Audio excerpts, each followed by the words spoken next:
Vydržte chvíľku, prosím vás, lebo telefon nejde. Majú v rukách mediálny svet. No, samozrejme, že majú. Napríklad,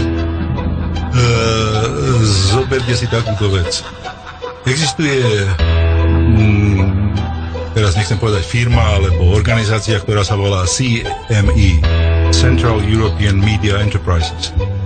Jeho vlastníkom tohto je Lauder, nejaký Lauder, ktorý je zároveň šéfom Svetového židovského kongresu. Nech si sám každý odpovie na otázku, na čo potrebujú vo východnej Európe 30 rozhlasových a televíznych staníc. A to je len východná Európa. A prečo práve táto sféra ich tak veľmi zaujíma a prečo práve a do akej miery všetko to, čo je v televízii, čo vidíme, filmy alebo rôzne zdanlivo nevinné relácie, ktoré našu mládež devastujú ich duchovno a tak ďalej a tak ďalej. Ja viem, že to znie tak, akože zase povedia, že konšpirátori a tak ďalej, ale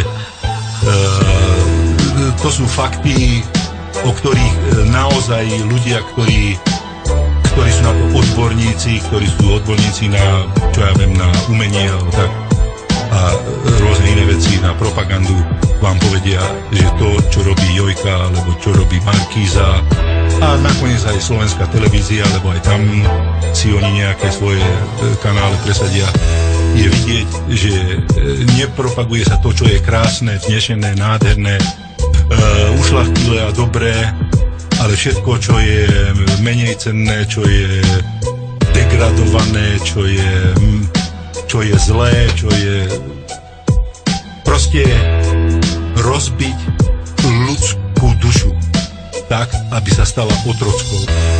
Lebo ten, kto má mamu a má otca a dostane výchovu a má nejaké hodnoty v živote, ten je oveľa ťažšie manipulovateľný ako ten, kto vyrástol na televízii a na počítačových hrách a ten, kto ani nevie, či je presne Slovák, alebo či, ja neviem, Nigériec, alebo mama bola v Somálsku, alebo také, všetko to, čo sa deje, ale u nás možno to nie je ešte tak po veľkom, ale pozrite sa, čo sa deje na západe. V takom meste, ktoré bolo kedy centrom európskej kultúry, dnes 70% ľudí sa narodilo v cudzine, alebo to číslo hovorí, že 70% všetkých detí, ktoré sa narodia v Paríži, sú vlastne viditeľná menšina, viditeľná v tom zmysle, že proste sú to inofarební ľudia. No, ja nemám proti ním nič, ale keď sú tam, kde patria a nie tu, oni tu nemajú ten, kto ich sem dováža. Vždy, keď sa na svete v histórii stalo, že niekto prišiel s fantastickou myšlienkou, ako vylepšiť svet, tak ten, kto bol veľmi múdry, vedel, že toto dobre neskončí. Tak to bolo aj s Marxom, tak to bolo aj s Trockým, aj s Leninom, tak to bolo aj s Hitlerom a tak to bude aj teraz. Tí, čo teraz prišli s tou krásnou myšlienkou o tom, ako si máme padnúť do náručia, ako ich máme z tej Afriky sem doniesť, tí zabíjajú tento svet, zabíjajú nás, naše deti a môžu dať do televízie milión relácií, môže tam dať priestor komukoľvek.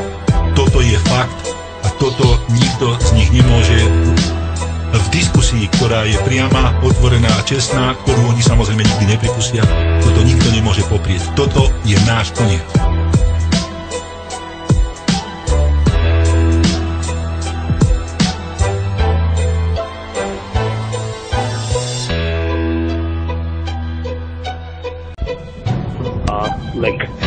No dobre, začnite ešte raz.